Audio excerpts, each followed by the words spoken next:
आए मलभोग बाबा।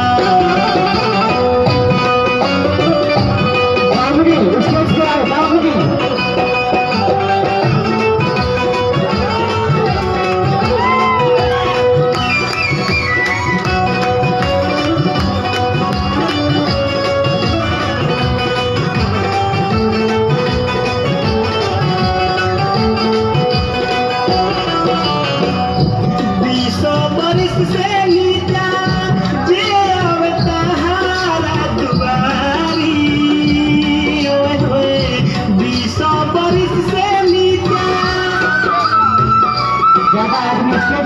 20 बरिस से नीचा जे अवतारा दुआरी।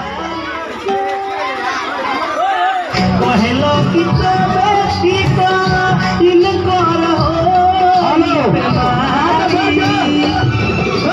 ठाकुर जी के दहिया लागी में भोग हो भोग बाबा।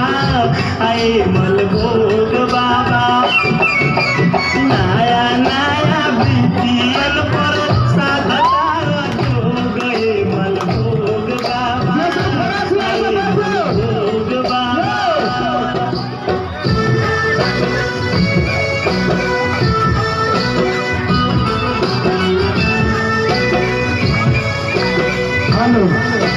हेलो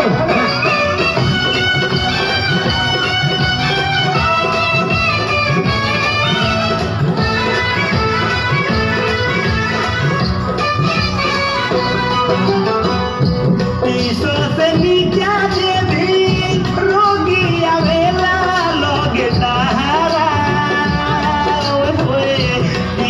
से नीचा जे भी से नीचा जे भी रोगी आवेला लोगे सहारा, तबे ठीक होइबू कहलो पकाली जी के पहारा। या दिन सैया छोड़ी करबू दूसरा से संजोग मलभोग बाबा। आए मलभोग बाबा। नया नया बिटियन पर साधतार जो गए मलभोग बाबा। आए मलभोग बाबा।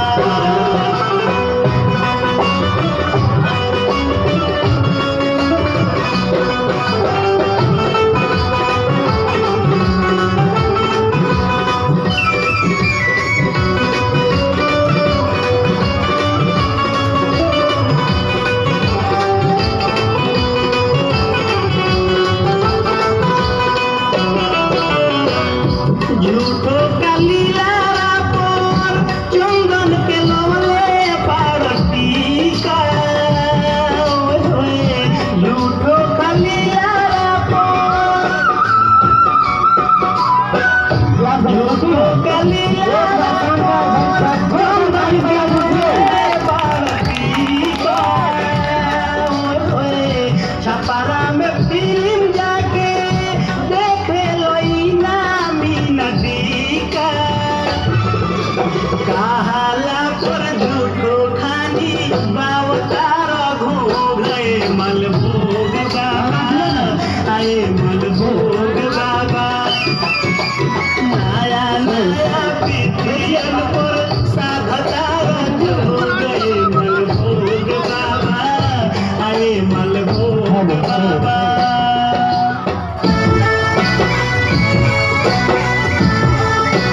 आप लोगों से आगे की ओर बैठ गए। आप लोग नीचे बिछा दिया गया है। अगले को डिस्टर्ब हो रहा है, दूसरे को डिस्टर्ब हो रहा है देखने में। डाली डाली डाली डाली डाली डाली डाली डाली डाली।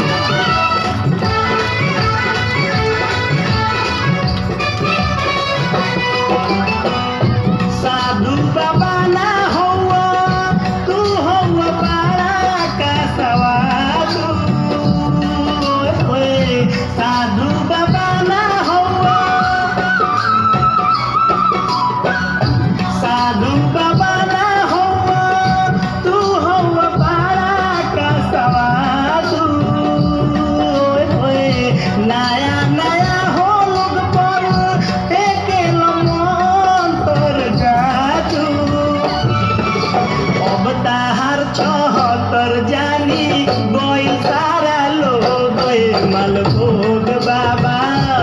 आए मलभोग बाबा।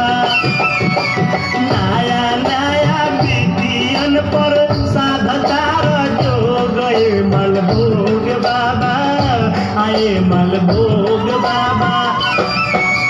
नया नया विधियन पर साधतार जो गए मलभोग बाबा, आए मलभोग बाबा। कहाला पर झूठो खानी बावतार हो गए मलभोग बाबा, आए मलभोग बाबा। वाह क्या बात है।